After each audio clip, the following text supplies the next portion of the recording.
Guys, T-Fit here with Fitbilly TV. We're going to talk a little bit about behavior. We've got two different dogs here, literally. Two different dogs, and they're my dogs, but they both got two different problems. Stay tuned, take care of your dogs. What are some things that you could do to manage behavior as it changes, and why does behavior change?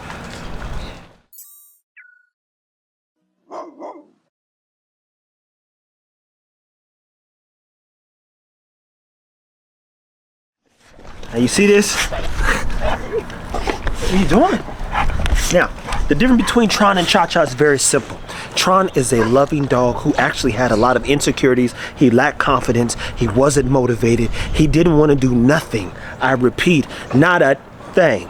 ChaCha, on the other hand, super reclusive, unsure of herself, resource guarding, runs in areas to protect herself as if she's been harmed.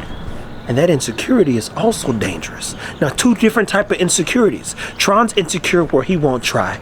ChaCha's insecure and it's led by fear. Which one do you think is more dangerous? Clearly fear. Someone who's afraid normally will cause some problems. So if you run up on ChaCha, what'll happen a lot of times, even when new people come back, she'll tuck her tail.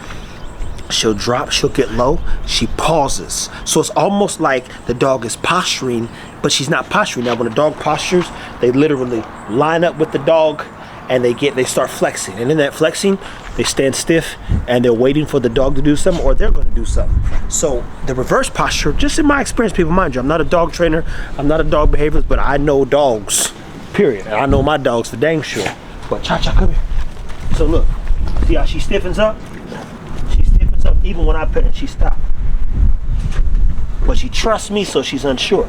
I saw the homies come over the other day, and when they pet her, and Bam Bam, they paused and looked at him, but their hair was up because they're on alert. Someone like me, if I didn't know him, meaning like if I knew the homies had a little bad energy, she might react to that. Tron, come here. Come here, Tron. Now you see Tron, you pet him, tails wagging, he's not stiff. He's got that confidence. You're literally watching two different things, and she's not even a year old. Now what happens in the next year if we do not find a way to manage her insecurities, her lack of confidence, her fear, and her uncertainty? I'll tell you one thing, we can't let too many people around if we don't literally get her out to see more things. Now in the first year of your dog's life, what's going to happen is it's going to be shaped in whatever way that you shape the dog. If the dog is left in a corner, it will act afraid of everything. If the dog is shown the world, it will be more competent when put in situations that feel a little uncomfortable. But even now, look at Tron over here and look where's ChaCha. She's dead back there by the grill. Under the grill, because that's what feels safe. In some sense, that's dangerous. That's dangerous if you don't know how to manage it and if the dog don't trust you.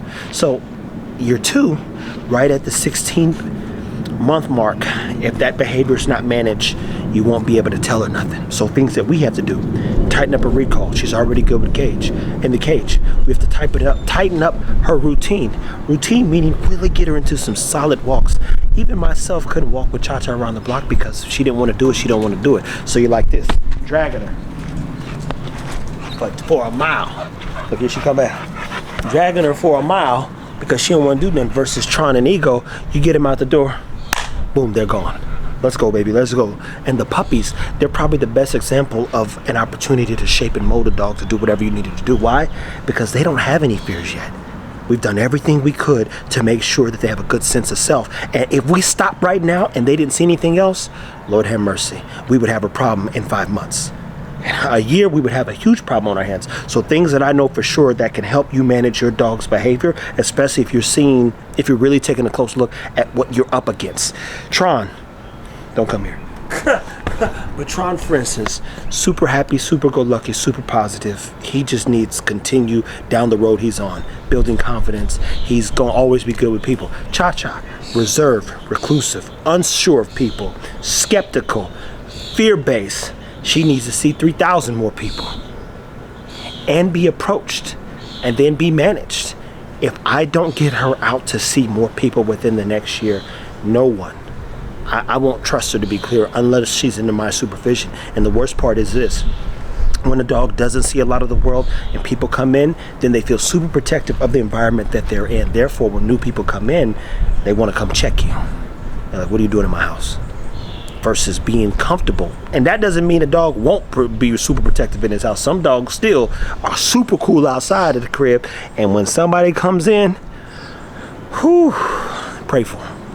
pray that you got control, because that dog will wreck them. ChaCha's a dog, again, with fear being a factor in this particular case. We've got to double down and manage her overall well-being walking into the very near future. And that's going to require, again, seeing more people, potentially going to the farmer's market, hitting up Legacy Hall, letting people approach her, getting her back to the park a few times, take her on some personal walks. She's got some of that fire that we like. She needs direction, so we got to tighten up on literally providing direction. And just most importantly of all things, keep loving her. Guys, take care of your dogs. If you're dealing with behavior problems, I'm gonna do a lot more stuff on behavior based on what I'm dealing with and things I've dealt with over the past 10, 20 years, 15 years.